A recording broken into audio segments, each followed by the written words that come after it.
What's up, family? It is Monday night. Hello, hello, hello. So you know what time it is. Time for you to go share, and let's come on and get this fire. Coffee and Collaboration Media family.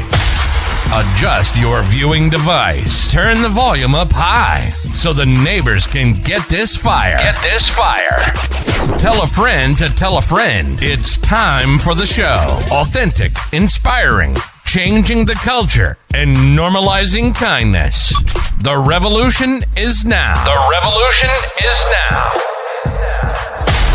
With your neighborhood counterculturist, it's the Counterculture Show. Please welcome. With your host, Al the Great.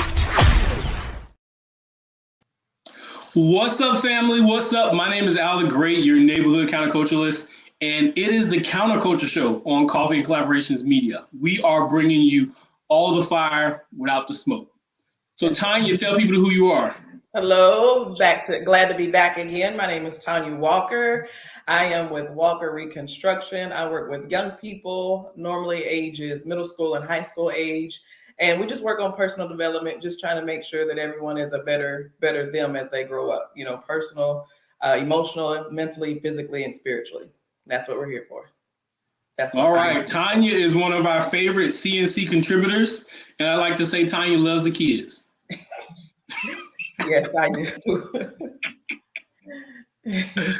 So today we are talking about the pressure of average. The pressure of average. Just like every show, we want to bring you all the fire without the smoke. So we bring you all the truth without the shame, but still tackling some hard issues. Well, let's get into some show notes. Let's get into some show notes first. Let's get it. I take my tea. All right, so I hope everyone had the opportunity to check out Love and Flow. If you did not, please go ahead and watch the replay. It is on Coffee and Collaborations Media. It's on Facebook and on YouTube. And please watch the replays of any of our shows of the Counterculture Show. We had, especially last show, we talked about white Jesus, and kind of doing away with white Jesus. But that was definitely a awesome show. So go ahead and check that out. And if you have not already, make sure you go and sign up for our newsletter. Our newsletter is at goodstewardapparel.com. We give you all counterculture, type of stories. It's normally like a short story, also to teach you something. And it's always about counterculture. Everything that I do, whether it be this show or whether it be, Good Steward Apparel brands, we are all about counterculture. We are all about normalizing kindness and countering our culture of shame and cruelty. So do you have anything for us, Tanya? What have you been up to?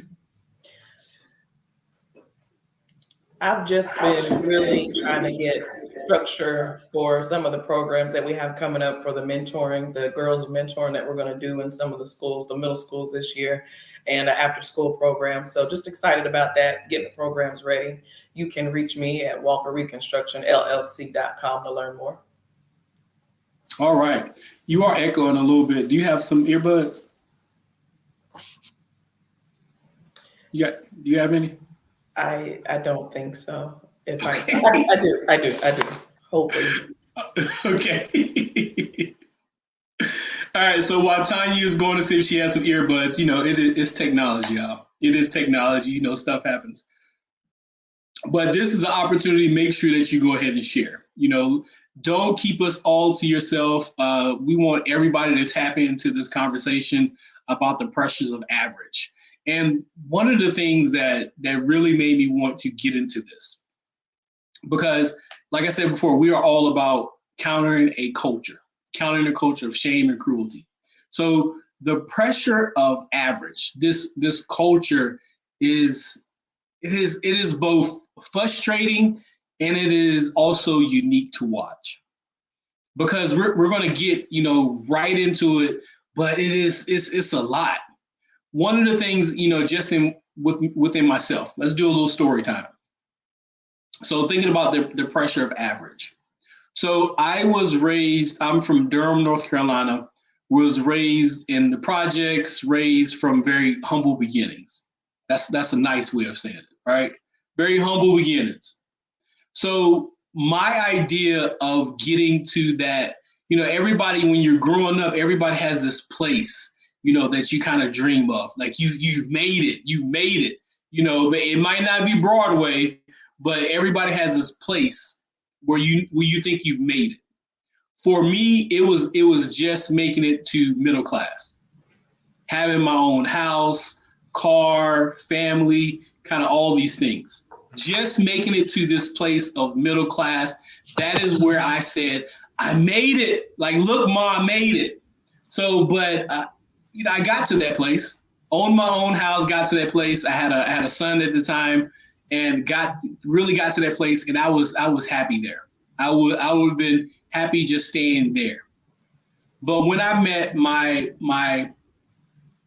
wife, my children's mother, all of that changed, because she inspired me to go to that next place, that next step, because I felt like I made it to average. I grew up in the circumstances of below average, poverty, but when I made it to what I call average, middle class, I felt like I was good. But someone showed me that I could do more, that I should strive for more. And I feel like a lot of times in our culture, that is what we're striving for. We're striving for average. And let me tell you where this comes from, because this a lot like a lot of our show topics, comes from my observation of the culture and things that God gives me. So when God first gave me this concept of the pressure of average, it racked my brain a little bit, even before I had to think about my own situation. Who is out there really striving for average? Like, where do they do that at? Where do they do that? Like, who wants average? Like, who would want an average life? Who's striving to get to the middle?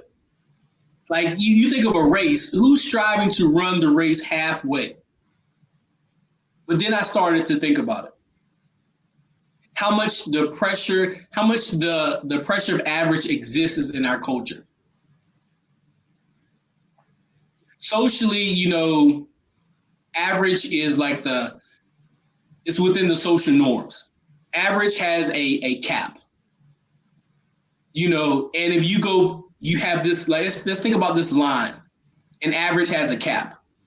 This is the whole line, average is right there in the middle, within those social norms.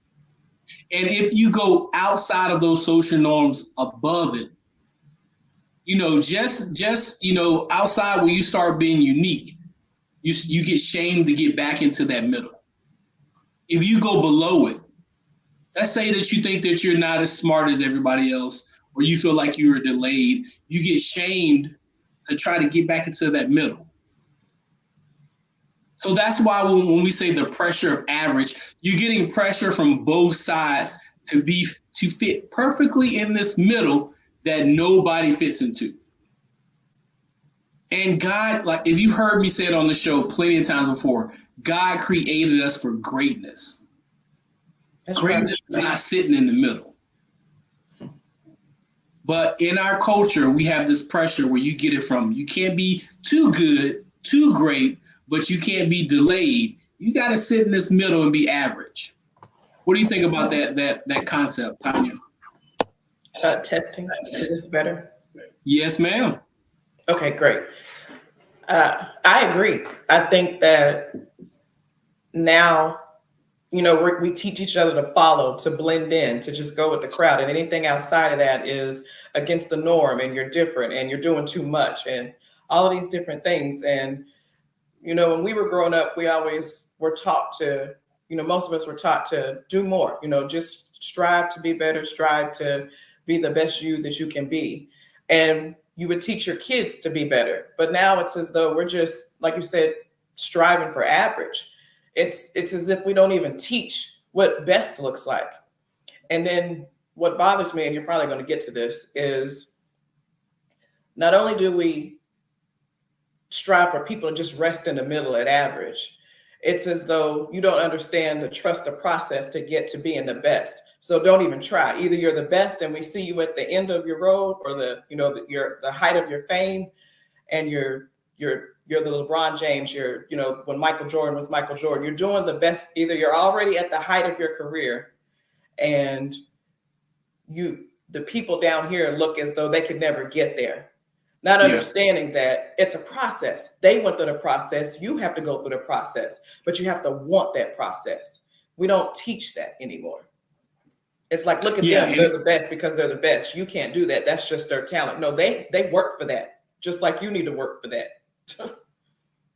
And watching people perform at the highest points of their game seems more like, something imaginary, or that seems like, that's just them. Like, that's not something, other people can do. Everybody has genius level talent at something. And you've heard us talk about this on the show, that greatness is within us all. Like, absolutely, God made us for greatness. Your greatness might not look like their greatness, but God made everyone for greatness. That's what he creates. Exactly. Right. And it's as though we think that we can't attain that, It's as though, the young people, it breaks my heart. It's as though they think it's out of their reach. So, yeah, I think this is a good topic, because we got to talk about, we've normalized average. It's okay. Everyone can't be, these, like you said, these other people that are at the height of their career. Everybody can't be Beyonce. Well, no, you can work for it. But then again, what does your success look like? You don't have to be Beyonce. Maybe you're the cameraman. Maybe you're the lights man. Whatever it is, just be great at it. We don't teach greatness anymore. It's your birthright, right? To be great. So just step into it. It's like we don't teach to just step into it, walk through fear, and run for whatever it is God meant for you. And if you're not sure what it is, just run till you figure it out, and just be great at everything that you touch in between. Yes, ma'am. Yes, ma'am. This one touches my heart. got heated. All right, let's get into how average shows up, and let us know how you feel about this idea of the pressure of average. Do you agree? Has that been something that you have seen in our culture? Has that been something that you've seen in this up and coming generations? Have you seen that? Let us know how you feel. But let's talk about how the pressure of average shows up in our culture. It's this term, my son used to tell me, he still tells me.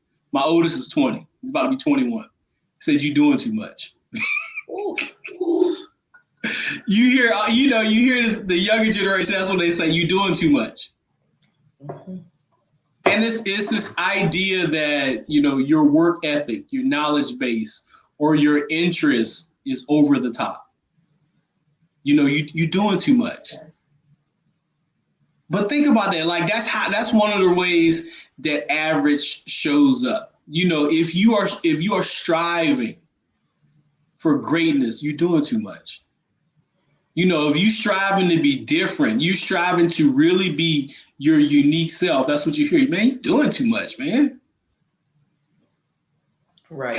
What do you think, Tanya? I can't tell you how many times I have heard that along my young adult life and my adult life, because the older I got, I had my daughter at 21, so of course I had to stay focused. But in my young adult life, I worked hard to make sure she had a good life, right? That I could provide for her. It wasn't always easy. And so I always strived to want more. I always reached for more. But even when I was in college, I heard that too, now that I think about it, because I had friends that, that felt like I was always just busy and out doing things. I wasn't taking time out for them, and they just felt like I was doing too much, stay here, hang out with us. And I never was that type of person, because I got that from my mother. She never sat still. She was always out in the community, out helping people, whether she was working with, she was a mental health therapist. So whether she was at work working with pregnant women that were substance abusers or anything of that nature, she was always working. My father was always working. They taught us work ethic. So that's all I knew. So to sit still or even to just hang out too much, that's just, I mean, I had my times, but you know what I'm saying? But for the most part, my mother was always like, you know, get you some land, you know, get you some real estate. She was always saying, just do something, you know, just reach for the stars. You can do anything that you want. I was very fortunate that I had a mother like that. So for me, I heard that a lot. I heard that a lot in college. I heard that a lot after college when I had my daughter, and even still now. You know, I don't have a lot of downtime. I don't have a lot of TV time. Because I have a goal, and I just feel like when you have a purpose, and I feel like there's not enough young people. You know, I'm going to talk about young people more than anybody, but there's not enough young people that have purpose to understand that they need to reach for anything, to have goals to even set to reach it. So that's one where I come in, and that's one where it really touches my heart, because so many people are like, these kids don't even care. They don't even know how to care. Like, we have to teach them what matters to them, and then help them understand and see what they're good at, and then see what their purpose is. Like, that's a process in itself. So yeah, I am finding like focus. Like deep focus is very much a lost skill on us all, you know, because we get so distracted, and it is so hard to prioritize and have that deep focus. But anything that you are passionate about and anything that you want to achieve requires deep focus. It requires like tunnel vision. So if you have those friends, when you get into this place, because it is important to maintain your focus. It not even just maintain. I tell my kids, I have to protect my focus. that's right. Can you protect your focus? Sometimes I'll come into my office, I'll close my door, and I'll let my kids know, you know, if that door is closed, the house is not on fire, nobody's bleeding, you know, it's not an emergency, do not knock on that door, because I need to protect my focus. So if you find yourself getting around people in your circle and they tell you that you're doing too much, and it is possible to do too much. You know, if you're doing all these things from other people and you're finding yourself getting empty and you're not filling up, you know, you are doing too much. But if you find yourself laser focused on your goals and you trying to achieve something, you trying to achieve the greatest desires of your heart, and they tell you that you're doing too much, that means you need to change your circle. It does, because my question would be for them, why aren't you doing more, right? You know, because if you have to tell somebody to slow down, like you said, I'm not in the right circle. If I have to water myself down for anybody, then I'm not in the right circle. I mean, within reason, right? We have to be respectful of other people. But yeah, the question is, you know, why aren't you doing more? Because time is of the essence, and we're all here for a purpose, like we said. It's just finding where you're going, knowing where you're going, and then going for it. That's it. That's the goal. And if you find yourself influencing them positively, you know, or you're not influencing them positively and they're influencing you negatively, you know, you need to change something. You know, you don't have enough discipline, or you need to change your circle, or it might be both. Absolutely. I say build those healthy spaces. My friend, my business partner said it real simple. She said it's like a math problem. You know, everything's math. She said either you're adding value or you're receiving value, but somebody should be adding value back. Basically, I'm paraphrasing, but it's value added friendship, right? You should be adding value to your friends, and they should be adding value to you. And if they're not, and they say if you're the smartest person in the circle, then you need new friends also, because you want to mentor, you want to coach someone that you can learn from. So yes, if someone's saying you're doing too much, then you really want to do some reflection on who your friends are. Yeah. And every friend is not for every season. You know, you can grow up with some friends, and if they don't change, every friend is not for every season. Every friend is not for every path that you take. Say it again for the people in the back. Every friend is not for every season. You know, and I know we like to think about, you know, it's important to be loyal. Doesn't mean that you're disloyal, you know, but every friend is not for every season. You can't take everybody with you everywhere you go. Because if you're really trying to go some places and your circle doesn't have that deep focus and that work ethic like you do in the places that you're trying to get to, if it doesn't match the places you're trying to get to, you got to make some changes to your circle. Right. All right. And like Tyler Perry said, some friends may fall off, as you go to a higher altitude. Doesn't mean they're bad people. They just weren't meant for your season. That's real talk. And sometimes that does happen because they feel like you're doing too much. Like you're not having fun anymore. Like you're doing too much. Like we don't have the same conversations. It ain't those. You don't have those surface level conversations anymore. So sometimes friends will fall off. Sometimes you don't have to change your circle. Your circle will change you. That's right. All right. So the next one that is really interesting to me is we talked about that pressure, the pressure of average. You got the pressure pushing you to the middle. When you see people do just enough to be interesting, but not go over to the other side, that upside, do just enough to be interesting, but not enough to be looked at as weird. Because when you truly do something, when you truly become unique, your unique self, and you get out of that box of average, people look at you a little weird. They do. It's like, you different. They do. And my daughter is a prime example of that growing up, and from middle school to high school. And middle school, I won't say that she tried to blend in, but she definitely tried not to stand out. Even though she's been 6 feet tall since she was 12 years old, she still tried not to stand out because she got bullied. And because she was one of those, kids, I've said it before, that she was one of those nerdy Black kids. And, she loved to read and she loved, anime. And she got older. She loved things that were different from the norm. Right.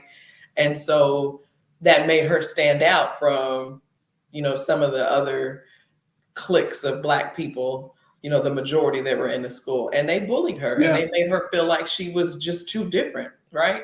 And so by the time she got to high school, she found a space that was common for her because she was able to see, a very diverse school with a very diverse a plethora of Black people, meaning, they were just all different types. And so, that was perfect for her because she was able to find her lane, and she understood that, I'm not just different. I'm different and it's okay. Right. She learned to be different and then learned that it's okay. And she's always been a hard worker, and she's always been in all these different programs. And sometimes the kids couldn't keep up with her, and she's heard you're doing too much. But she learned that this is just who she is. It's in her DNA, and she's okay with that because she knows what she wants out of life. But that's the key, knowing what you want out of life, knowing that you're not just going to school to go to school because it's a fashion show, right? You're not just going to school to go to school because it's recess at school because you don't have to, you're not at home. Like, you consider it recess at school because being at home, you're not allowed to be at home. You have to be in school. There's so many people that don't take advantage of the moment that they don't even understand why they're here. And so for her, she understood school is where I level up, right? That's where I level up. And that's where I learn as much as I can. I do as much as I can. And I take that to the next level in college or with apprenticeship, whatever it is you're going to do. But you got to level up wherever you are. Because if you're just existing, then you're not living. And 2, you're not reaching your full purpose. And everyone has a God-given purpose, like Al said. I like that. Level up. You got to level up. Yeah. Level up. You got to level up. And one of the things that has been the most interesting to me with this part of this concept, people doing just enough to be interesting. Like, these are your popular kids. They are different enough just to be interesting, but not different enough to be weird. Gifted enough to be interesting, but not gifted enough to be what's wrong with you? Like, you're too smart, like, looked at as weird. But we look at I have one of my favorite shirts from No Robots. It says today's weirdo is often tomorrow's genius. And if you look at like these people like we look at as like now as like, cool because they are ultra smart. You look at, some of these titans of corporations and technologies, now we're looking at these people like they're so cool. But I'm sure growing up, people looked at them as weirdos. They thought their intelligence was weird. They thought their focus was weird. They thought their interest was weird. But people don't appreciate it until you get to that place that you could actually be recognized and the rest of society catches up. But on that path to get there, like you get shamed. You get shamed to get back to that middle. And that is the crazy part. It is. It really is. And it's unfortunate because so many people have tried to, like you said, act like they're not as smart or just water themselves down. They just, like you said, want to blend in and not understanding that that's your season to shine, even when someone else doesn't feel like the light should be on you. It's your season. Learn as much as you can, grow as much as you can. Don't be afraid to step outside of that comfort zone and those boxes that society is creating, because they're not creating them to help us. They're creating them to hold us back. And smart is sexy. Don't be afraid. If you want to be sexy, you want to be cool. What was it? Crazy, sexy, cool, TLC. Be smart. Right?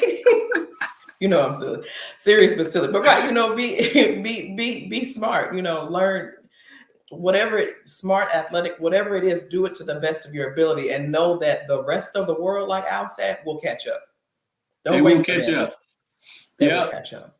If you look at all these people, I guarantee they will tell you these stories of being shamed to kind of dumb it down, to water it down, to be less of themselves. Right, like you hear it so much.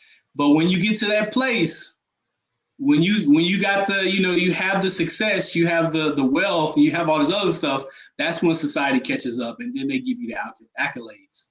Yeah, that's your biggest fan. That's your biggest fan.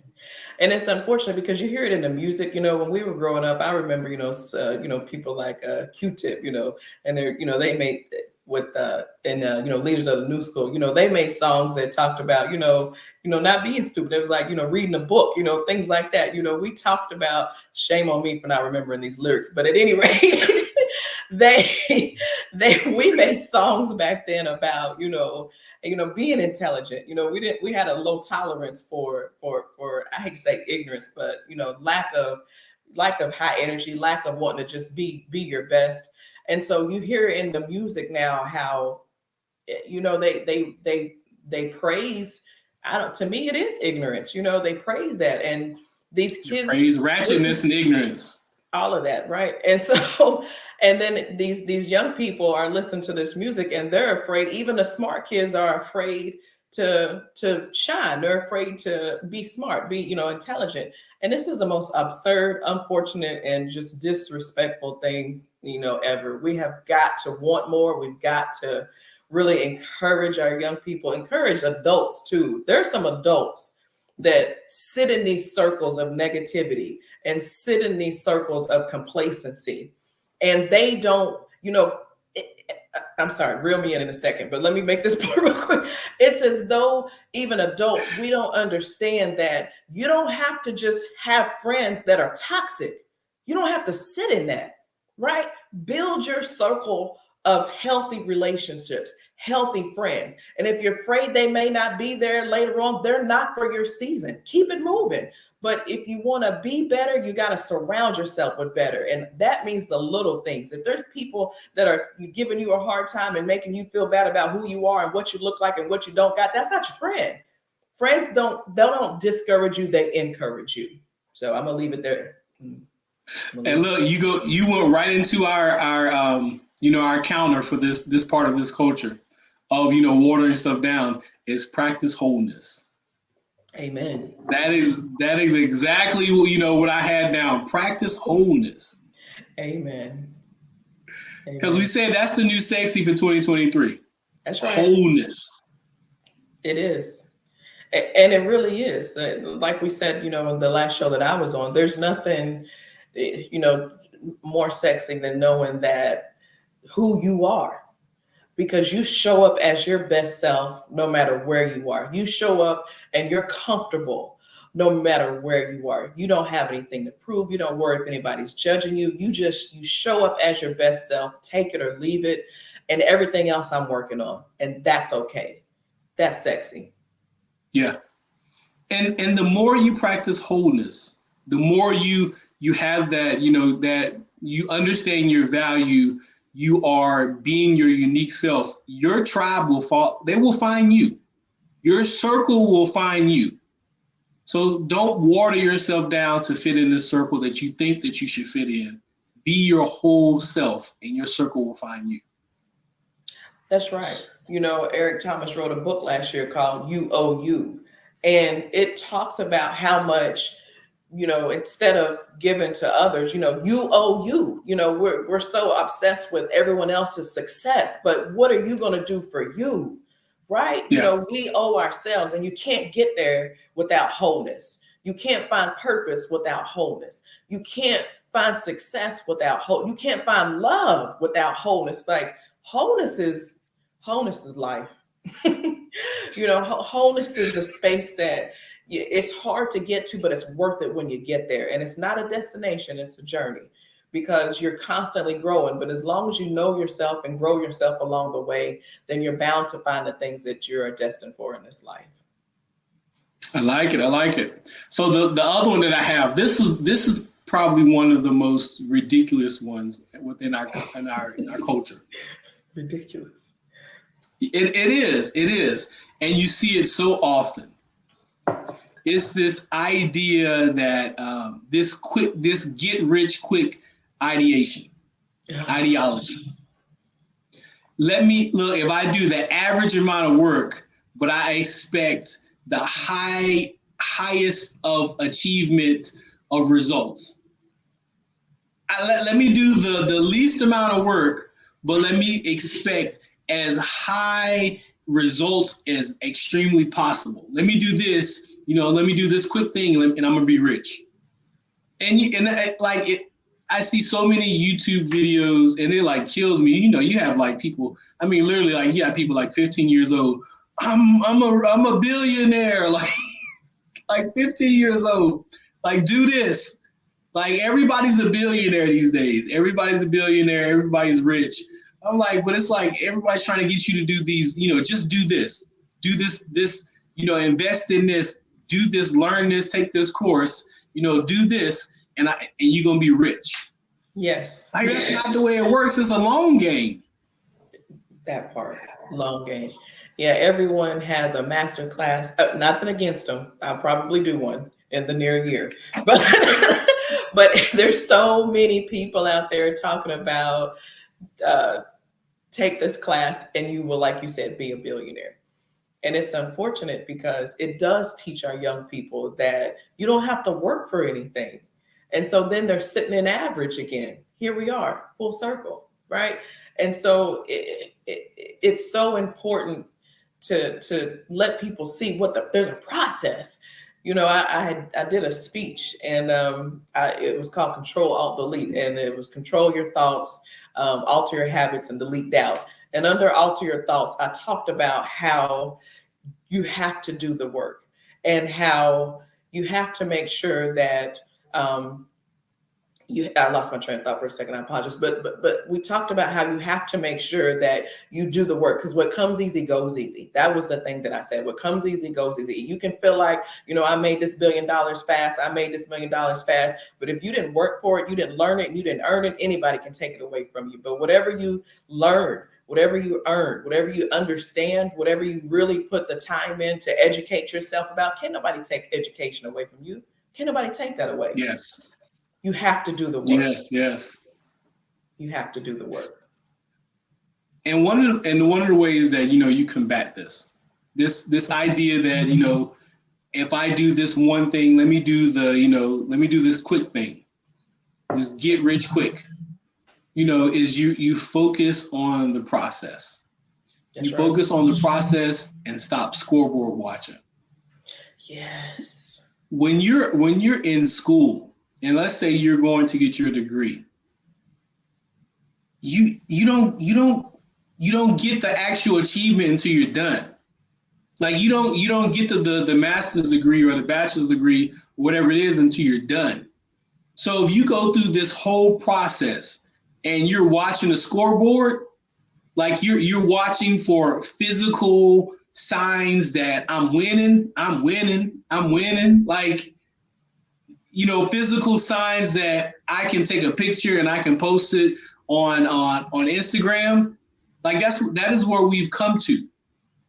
You need something physical that you can show people that you're winning, or you need something physical that you can show yourself.